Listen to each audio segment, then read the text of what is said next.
प्यारे बच्चों, मैं डॉक्टर चारुशीला सिंह हिंदी की कक्षा में आप सभी का स्वागत करती हूँ। प्रेम एक ऐसा शब्द, एक ऐसा भाव, एक ऐसी अनुभूति जिससे दुनिया में कोई अछूता नहीं है। ये इतना व्यापक है, इतना बृहद है कि इसके किसी न किसी रूप में हम सभी आबद्ध हैं, हम सभी इससे परिचित हैं और ये किसी भाषा के लिए भी बाध्य नहीं है। कहते हैं कि जो प्रेम होता है इसको बेजुबान भी, और फिर हम और आप तो प्राणी हैं, हम तो वैसे भी मनोभावों को पढ़ना जानते हैं। पर बच्चों, जब भी प्रेम की बात होती है, विशुद्ध प्रेम की बात होती है, वास्तविक प्रेम की बात होती है, तो श्री कृष्ण साकार हो उठते हैं। कान्हा, वो कान्हा जो बाल जीवन के सखा सखी के साथ युवा जीवन में रास लीला रचाते हैं, एक आदर्श उपस्थित करते हैं। कृष्ण का जीवन हम बालपन भी पढ़ते रहे, हम युवा अवस्था भी पढ़ते रहे। तो आइए आज हम कृष्ण के साथ, उनकी स्मृतियों के साथ, उनकी गोपियों के साथ, हम उन आज ब्रजबालाओं के साथ प्रेम की भाव भूमि पर भ्रमण करें। बच्चों, आज हम और आप हिंदी में काव्य खंड के अंतर्गत पहला अध्याय पढ़ने वाले हैं, जिसका शीर्षक है प्रेम माधुरी, जिसके रचयिता भारतेंदु हरिश्चंद्र जी।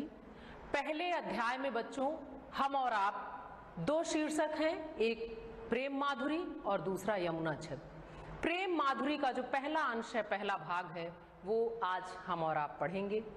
तो बच्चों, क्योंकि ये अध्याय पहला है, ये पाठ आपका पहला है और पहला शीर्षक हम और आप पढ़ने जा रहे हैं, तो आइए अध्ययन को गति देते हैं और कुछ आवश्यक जानकारियां। काव्य क्या है?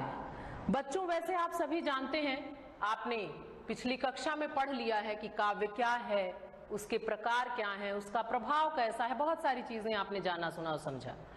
लेकिन क्योंकि ये पहला पाठ है, पहला अध्याय है, इसलिए पुनः एक बार बताती हूँ एक अति संक्षिप्त चर्चा काव्य की, क्योंकि आज हम काव्य का ये पहला अध्याय शुरू कर रहे हैं।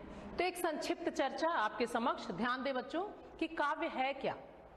काव्य छंदोबद्ध लयात्मक रचना है।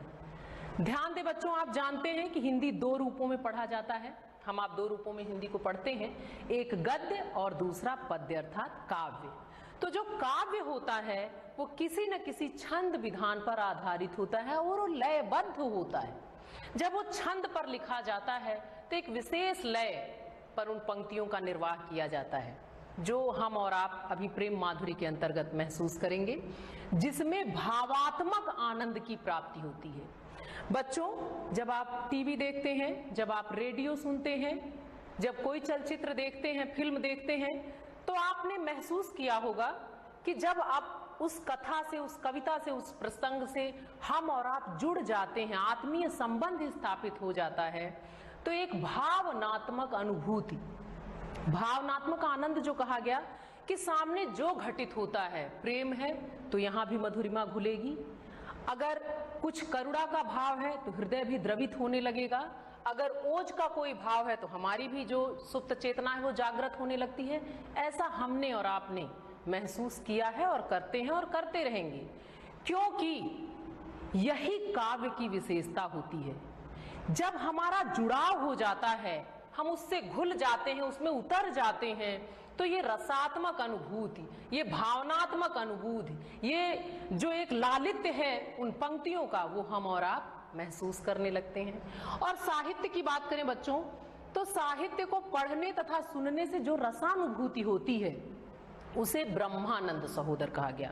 अद्भुत बात है, बहुत बड़ी बात कह दी गई है कि साहित्य से जो आनंद मिलता है, जैसे हम हों या आप हों, कुछ पढ़ रहे हैं, कुछ देख रहे हैं, उस समय जो आनंद हमारे और आपके हृदय में जगता है, उसको ईश्वरानुभूति, उसको आनंदानुभूति से जोड़ दिया गया, उसे ब्रह्मानंद सहोदर कह दिया गया। बहुत ऊंची बात है बच्चों।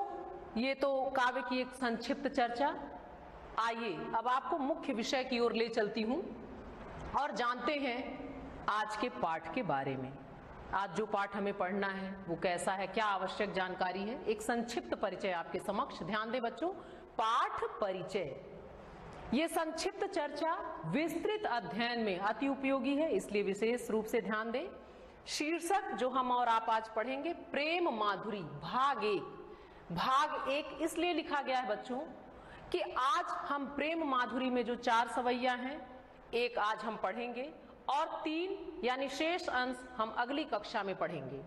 रचयिता भारतेंदु हरिश्चंद्र। बच्चों आप जानते हैं, लेकिन पुनः बता रही हूं कि जो काव्य होता है वो लिखा नहीं जाता, उसकी सर्जना की जाती है। वो हृदय से स्वतः प्रसूत होता है, इसलिए सर्जक या रचयिता शब्द का प्रयोग किया जाता है। भाषा ब्रज। बच्चों ध्यान दें, ये ब्रज भाषा है। वैसे तो हमारे और आपके हर दिन के व्यवहार की भाषा ये नहीं है, लेकिन इस मधुरिमा में आप पिछली कक्षाओं में घुल चुके हैं।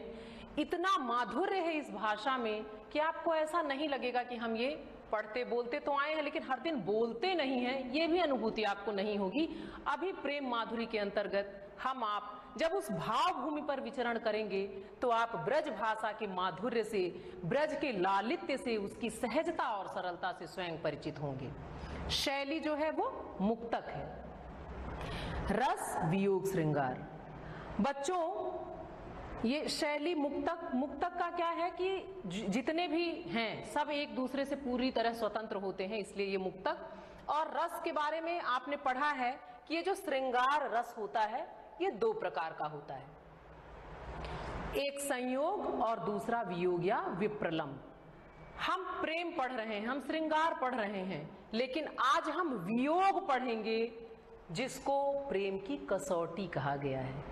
हम जानेंगे अगली पंक्तियों में कि क्या है ये वियोग की कौन सी माधुरिमा, प्रेम का ये जो रूप लेकर आज भारतेंदु जी हमारे और आपके समक्ष हैं, इसमें कृष्ण और गोपियों के कौन से प्रेम, किस तरह का क्या स्नेह है जो विश्व प्रसिद्ध है, जिसपे बहुत सारी रचनाएं लिखी गई हैं कि गोपी और कृष्ण का जो प्रेम है वो कैसा है। लेकिन उसके वियोग के पक्ष को हम और आप आज पढ़ेंगे। गुण, माधुर्य और छंद जो है वो सवैया है। बच्चों ये छंद जो है सवैया एक विशेष लय, क्योंकि आपने अभी काव्य जब पढ़ा कि काव्य क्या है तो आपने पढ़ा कि जो काव्य है वो रचना, ये एक लयात्मक रचना होती है, एक छंदबद्ध रचना होती है। तो आज जो काव्य हम और आप पढ़ रहे हैं उसका जो छंद है वो सवैया है, और इसमें जिस लय का निर्वाह किया जाता है वो पाठ करते हुए हम और आप जानेंगे, इसकी मधुरिमा से हम और आप परिचित होंगे। अब एक सहज सा प्रश्न हमारे और आपके अंतर्मन में कि कवि का जीवन कैसा था, इसके अलावा उन्होंने क्या क्या दिया, क्या क्या साहित्य की सेवा की, क्या लिखा, ये हम और आप जानते हैं कवि परिचय के अंतर्गत। आइए बच्चों चलते हैं कवि परिचय की ओर कि कवि का जीवन कैसा रहा, साहित्यिक जीवन कैसा रहा, उन्होंने और क्या क्या लिखा। ध्यान दे बच्चों, कवि परिचय। जन्म सन 1850 ईस्वी, जन्म स्थान काशी, पिता गोपाल चंद्र गिरधर दास। बच्चों आप ध्यान दें, ये गिरधर दास जो है वो भारतेंदु जी के जो पिताजी हैं उनका उपनाम था। उपनाम, इस नाम से इनके पिताजी कविताएं लिखा करते थे, काव्य की सर्जना करते थे। तो एक बात तो तय हो गई बच्चों कि भारतेंदु जी को अपने पारिवारिक वातावरण में ही काव्य सर्जना का गुण मिला था, ये अपने पिता से ही इन्हें मिला था, क्योंकि इनके पिताजी भी एक अच्छे कवि थे। शिक्षा, प्रारंभिक शिक्षा के बाद घर पर ही हिंदी, उर्दू, बांग्ला एवं अंग्रेजी का अध्ययन किया। भाषा, बच्चों देखिए घर पे तो इन्होंने प्रारंभिक शिक्षा के बाद थोड़ी शिक्षा बाधित हुई, क्योंकि जीवन का ऐसा क्रम ही था। 5 वर्ष की अवस्था में माता का निधन हुआ, 10 वर्ष की अवस्था में पिता का भी निधन हो गया। तो आप समझ सकते हैं कि क्या उस बाल्य जीवन पे भारतेंदु जी पे क्या बीता होगा, इसलिए जो उनकी शिक्षा दीक्षा थी वो थोड़ी बाधित हुई।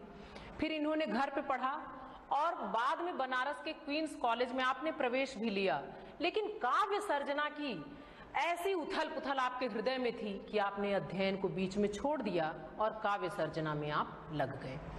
भाषा, देखिए बच्चों आपने 2 तरह की भाषाएं प्रयोग की हैं, काव्य में ब्रज भाषा जो आज हम और आप पढ़ेंगे, और गद्य में परिष्कृत खड़ी बोली। आपने जब गद्य रचनाएं लिखी तो खड़ी बोली का प्रयोग किया, परिष्कृत, और जब आपने काव्य लिखा तो वहां ब्रज भाषा को लिया, हिंदी का प्रयोग किया। परिष्कृत खड़ी बोली हिंदी गद्य के लिए, और फिर भी इन दोनों में कैसा रहा, भाषा जो है वो सरल है, सहज है और सुबोध है। दोनों ही रूपों में आपका प्रभाव वैसा ही रहा, सहजता बनी रही, सरलता बनी रही। आपने इस क्षेत्र में बहुत सारे काम भी किए। शैली, लेखन की रुचि, बच्चों आप जान ही रहे हैं कि शिक्षा को इन्होंने बीच में ही छोड़ दिया और लिखने पढ़ने में अपनी गति लगा दी, अपनी सारी ऊर्जा उधर ही झोंक दी। तो जो शैलियां हैं, जैसे जैसे विषय बदलते रहे आपने शैलियां बदली। तो कई तरह की शैलियां आपके काव्य में, आपके साहित्य में, आपके लिखावट में मिली हैं। वो कौन कौन सी हैं, ध्यान दें। वर्णनात्मक, विवर्णात्मक, विचारात्मक, भावात्मक, व्यंग्यात्मक तथा हास्यपूर्ण। अब आइए बच्चों, रचना का क्रम। ये वो क्रम जिससे जीवन में सब कुछ आपने अर्जित किया। बहुत छोटी सी आयु में आपने बहुत कुछ पा लिया, लेकिन यही वो पड़ाव होता है एक साहित्यकार का, एक कवि का, एक सर्जक का, जो उसे बहुत कुछ दे जाता है। वैसे तो वस्तुतः आपका नाम बाबू हरिश्चंद्र था, भारतेंदु तो आपका उपनाम, आपकी उपाधि थी, और निसंदेह आप हिंदी साहित्य आकाश के इंदु ही थे। आइए बच्चों, रचना में चलते हैं। काव्य संग्रह में देखें आपने क्या क्या लिखा है। प्रेम सरोवर, प्रेम तरंग, प्रेम माधुरी, भक्त सर्वस्व, भारत वीणा, सत्सई श्रृंगार, प्रेम प्रलाप, प्रेम फुलवारी। बच्चों आपने बहुत सारी रचनाएं लिखी, काव्य है, गद्य है, नाटक है, कुछ कुछ आपके समक्ष है। आप ध्यान दें, मौलिक नाटक, आपने नाटक भी लिखे, मौलिक भी लिखे, अनूदित भी लिखे, कुछ यहाँ आपके समक्ष। ध्यान दें, मौलिक नाटकों में क्या है, सत्य हरिश्चंद्र, नील देवी, भारत दुर्दशा, अंधेर नगरी, वैदिक हिंसा, हिंसा न भवती, सती प्रताप, प्रेम जोगिनी।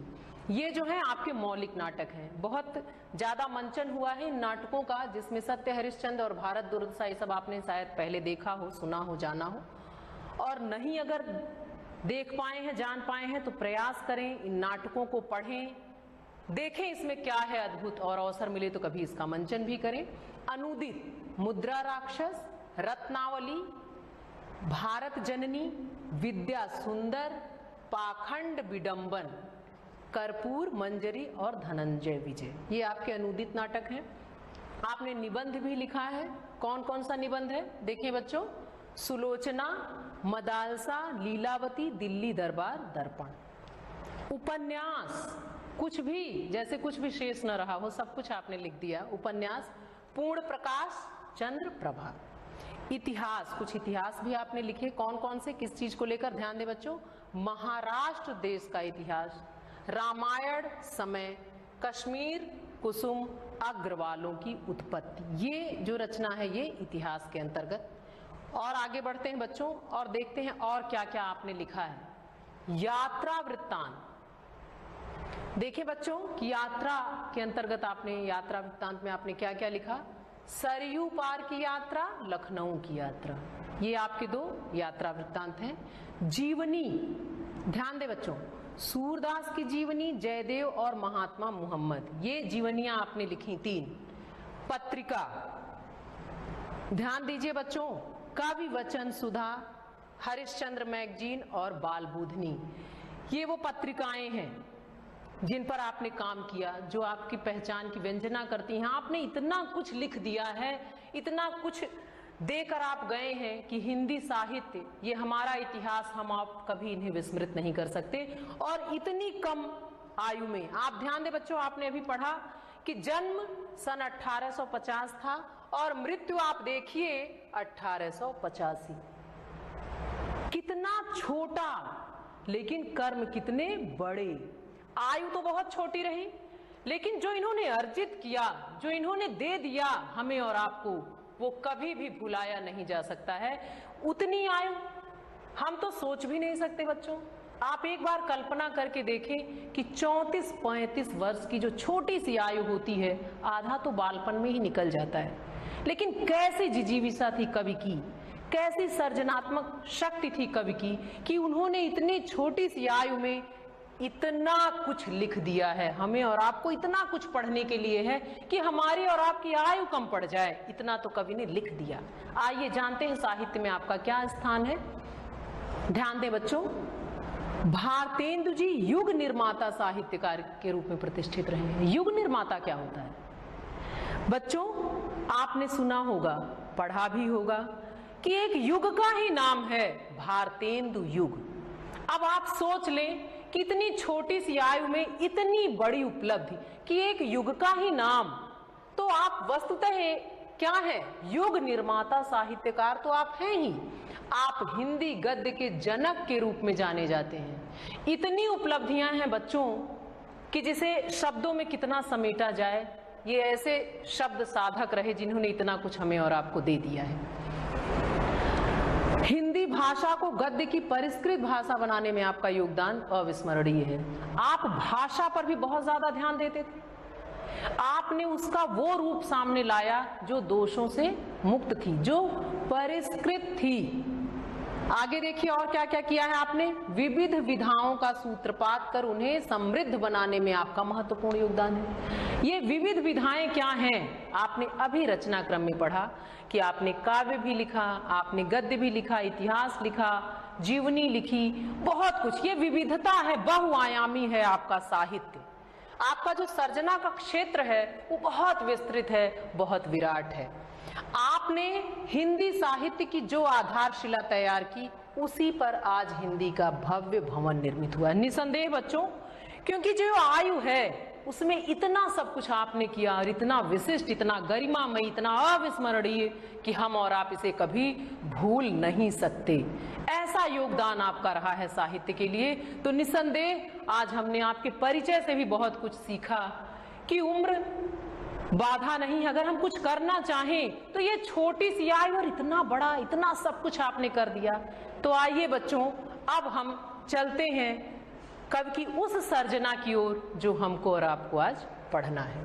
आइए बच्चों आगे बढ़ते हैं और चलते हैं अपने पाठ की ओर। पाठ की ओर चलते हैं और सबसे पहले सबसे महत्वपूर्ण जो काम होता है वो हम ये जान ले, पाठ का मूल भाव। पाठ में प्रवेश करने से पहले बच्चों, मैंने आपको पहले भी बताया कि प्रेम माधुरी को हम और आप 2 भागों में पढ़ेंगे। आज पहला भाग, लेकिन ये पाठ का मूल भाव है जिसके अंतर्गत, इस शीर्षक के अंतर्गत आए हुए जो 4 सवैया हैं, उनके केंद्र में, उनके मूल में क्या भाव प्रधान है, क्या है विशेष, वो यहाँ आपके समक्ष है। ध्यान दें कि जो पहला सवैया हम और आप पढ़ेंगे उसमें क्या है? प्रेम मार्ग पर चलने से होने वाली निंदा एवं कष्टों का वर्णन किया गया है कि क्या होता है, कैसा होता है। इसी भावना को विस्तार दिया गया है। जो दूसरा सवैया हम और आप पढ़ेंगे उसमें देखें, नायिका द्वारा परदेश जा रहे अपने पति से चातुर्यपूर्ण ढंग से कहे गए कथन का वर्णन है। इसमें वाक पटुता, वाक चातुर्य की बात कही गई है, जो हम पढ़ेंगे अगली कक्षा में। तीसरा जो सवैया आएगा बच्चों आपके समक्ष, वो देखें, नायिका की विरह दशा का वर्णन किया गया है। चौथा, गोपियां उद्धव के ज्ञान मार्ग की अपेक्षा भक्ति मार्ग को अधिक महत्व देती हैं, यह दर्शाया गया है। इसमें एक हम और आप आज पढ़ेंगे। आइए बच्चों आगे बढ़ते हैं और चलते हैं अब उस प्रेम की भाव भूमि पर विचरण करते हैं जो माधुर्यपूर्ण है, जो प्रेम माधुरी के रूप में भारतेंदु जी ने हमें और आपको प्रदान की है। बच्चों जो ये प्रसंग है जो हम और आप आज पढ़ रहे हैं, इस प्रसंग में मैंने पहले भी बताया कि कृष्ण के प्रति गोपियों के अद्भुत, अविस्मरणीय और उस प्रेम की व्यंजना जिसको शब्दों में नहीं समेटा जा सकता, क्योंकि जब भी प्रेम की बात होती है तो लीला बिहारी हमारी स्मृतियों में आते हैं। अगर वो आते हैं तो ब्रज आता है, गोपियां आती हैं, राधा आती हैं, हम इन्हें भुला नहीं सकते। आज ऐसा मधुरिम प्रसंग हम पढ़ रहे हैं, लेकिन प्रेम के जिस रूप को हम पढ़ रहे हैं वो वियोग का है। ये वर्णन उस समय का है जब कृष्ण और गोपी ब्रज बालाएं कृष्ण से दूर हैं। कैसा है, क्या है इस प्रसंग में, क्या हम और आप आज जान पाएंगे। आइए इन पंक्तियों में विचरण करते हैं। आज हम और आप इन पंक्तियों के माध्यम से ब्रज की उन गलियों में चलते हैं जहां गोपियां हैं, जहां कृष्ण की स्मृतियां हैं, जहां प्रेम की वो भाव भूमि सृजित है जिस पर कवि ने प्रेम माधुरी लिखी है। आइए बच्चों चलते हैं पाठ की ओर। बच्चों ये सवैया जो आपने पढ़ा कि ये सवैया छंद है, ये 4 पंक्तियों में होता है, आपके समक्ष है। आगे इसके बारे में विस्तार से मैं आपको बताऊंगी। पहला काम जो आता है बच्चों काव्य में, वो होता है काव्य का पाठ। और पाठ के महत्व को आप सब जानते हैं। पाठ 2 प्रकार से होते हैं, क्योंकि ये पहला पाठ है इसलिए मैं इसे बताना भी आवश्यक समझती हूँ। एक सामान्य पाठ होता है और एक विशिष्ट। आइए सामान्य तरीके से पढ़ते हैं और फिर सवैया जिस तरह पढ़ा जाता है लय आधारित वैसे पढ़ेंगे। ध्यान दें बच्चों कि पहले सामान्य। मारग प्रेम को समुझे हरिचंद यथारथ होते यथा है, लाभ कछु न पुकारन में बदनाम ही होन की सारी कथा है। जानत है जिय मेरो भली विधि और उपाय सबे बिरथा है, बावरे हैं ब्रज के सिगरे मोहि नाहक पूछत कौन बिथा है। ये था वो सामान्य सलीका और ढंग जिस पे मैंने इन पंक्तियों को पढ़ा। आइए बच्चों अब छंद विधान के आधार पर इन्हीं पंक्तियों को पढ़ते हैं। पढ़ने वाला वही है, पंक्तियां वही हैं, लेकिन आप स्वयं एक बड़ा अंतर महसूस करेंगे कि जब इन्हें लयात्मक ढंग से पढ़ा जाएगा, क्योंकि आपने पढ़ा था कि काव्य छंदबद्ध रचना होती है। तो जब हम सवैया छंद पर इन पंक्तियों का निर्वाह करेंगे, जब उसके आधार पर उस लय में जाकर पढ़ते हैं तो कैसा महसूस होता है आप सुनकर महसूस करें। मैं पंक्तियों का पाठ करती हूँ, ध्यान दें बच्चों। मार्ग प्रेम को समुझे हरिचंद यथारथ होते यथा है, लाभ कछु न पुकारने में बदनाम ही होने की सारी कथा है। जानते हैं जिये मेरो भली विधि और उपाय सबे बिरथा है, बावरे हैं ब्रज के सिगरे मोहि नाहक पूछत कौन बिथा है, बावरे हैं ब्रज के सिगरे मोहि नाहक पूछत कौन बिथा है। बच्चों आपने एक बड़ा अंतर महसूस किया होगा कि जब सामान्य ढंग से मैंने इन पंक्तियों को पढ़ा तो उसका प्रभाव कैसा था, और जब छंद विधान के आधार पर इन पंक्तियों का निर्वाह किया गया तो आपने महसूस किया कि ये पंक्तियां कर्णप्रिय थीं, ये आपके हृदय तक पहुंची। इसमें एक रसात्मक अनुभूति आपको हुई जो आपने काव्य चर्चा में पढ़ा, एक भावनात्मक जुड़ाव, सहज ही आप इन पंक्तियों की तरफ आ गए, ये आप में घुलने लगी, आपके स्मृति पटल पर अंकित होने लगी। आइए बच्चों अब इसके अर्थ की तरफ चलते हैं और देखते हैं कि इसमें क्या बताया है कवि ने। अब देखिए इसमें क्या है। जो गोपी है वो अपनी सखी से क्या कह रही है, ब्रजबाला क्या कह रही है, नायिका क्या कह रही है। कृष्ण की स्मृतियां हैं, बस प्रेम का विछोह है, अब साथ नहीं है लेकिन प्रिय को याद कर रहे हैं। तो कैसे भाव हैं, वो गोपी कह रही है अपनी सखी से कि मार्ग प्रेम को समुझे हरिचंद यथारथ होत यथा है, कि जो ये प्रेम का मार्ग है इसको कौन समझता है, इसको तो वही समझता है जिसने इस मार्ग पर चला हो, जो इस मार्ग पर चला, जो इसके यथार्थ, इसका जो सत्य है वो बड़ा कड़वा सा है। क्योंकि प्रेम मार्ग प्रेम को समझे, प्रेम के मार्ग को कौन समझ सकता है कि क्या इतना पीड़ादायक होता है। प्रेम के मार्ग पर चलकर उस राह पर इतनी पीड़ा होती है कि जीवन के कड़े अनुभवों से गुजरने जैसा अनुभव है प्रेम। लेकिन इसको वही समझता है जो इस राह पर चला हो, और सच वो कहती है कि यथारथ होत यथा है, कि जो सच है वो तो सच है कि ये पीड़ादायी है। मार्ग प्रेम को समुझे हरिचंद यथारथ होत था, कि इस प्रेम मार्ग की पीड़ा को कौन समझ सकता है, लेकिन जो यथार्थ है, जो सत्य है वो तो सत्य है ही। लाभ कछु न पुकारन में बदनाम ही हो उनकी सारी कथा है, कि अगर मैं इस पीड़ा की चर्चा, इस प्रसंग की चर्चा, इस कथा की चर्चा किसी से करूं तो होगा क्या, लाभ तो कुछ नहीं है, उल्टे मेरी बदनामी ही होगी। ऐसा है ये प्रेम का प्रसंग, इसे गुप्त ही रखें, क्योंकि वो अपने हृदयगत भाव अपनी सखी से कह रही है गोपी ब्रजबाला।